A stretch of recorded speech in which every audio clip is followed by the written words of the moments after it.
Impregnable. That's how the Vale sees itself. Shielded from Westeros by its mountains.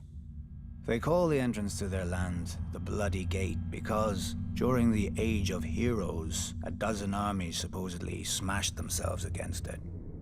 Even if they'd gotten through, the roads of the Vale are narrow, steep, and treacherous. Half their men would have slipped to their deaths, or frozen in the mountain snow. Or so the common wisdom goes. Except the Vale has been conquered. Those vaunted mountains didn't stop the Andals who came by the Eastern Sea.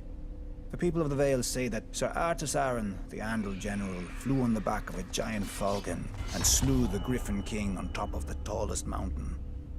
During Aegon's conquest, one of his sisters did the same, flying her dragon over the Bloody Gate and up to the Eyrie, the Arryn stronghold. And the Arryn boy king yielded the Vale in return for a ride on the beast. Do you sense the theme here? The rationalizing of defeats with mythical beasts and the whims of children, instead of acknowledging the root cause, the arrogance of isolation.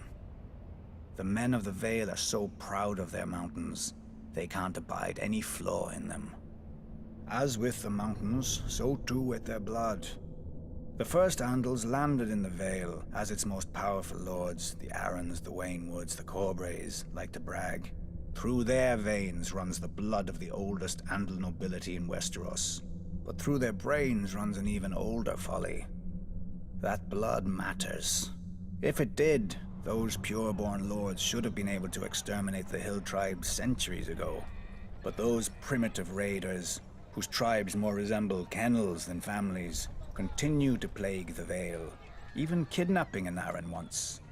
Until Tyrion Lannister, an outsider, no Vale lord ever thought to turn the tribes to the Vale's advantage.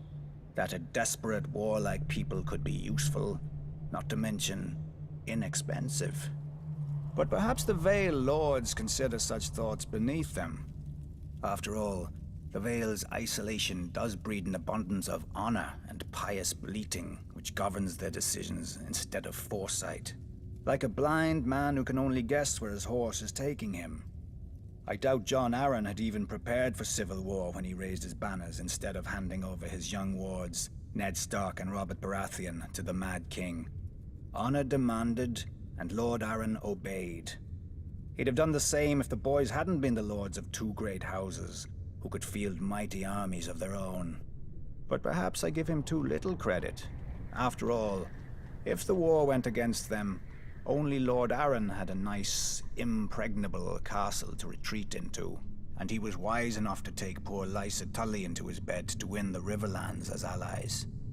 Jon Arryn won, then Jon Arryn died. Wisely, the Vale stayed out of all the ensuing chaos.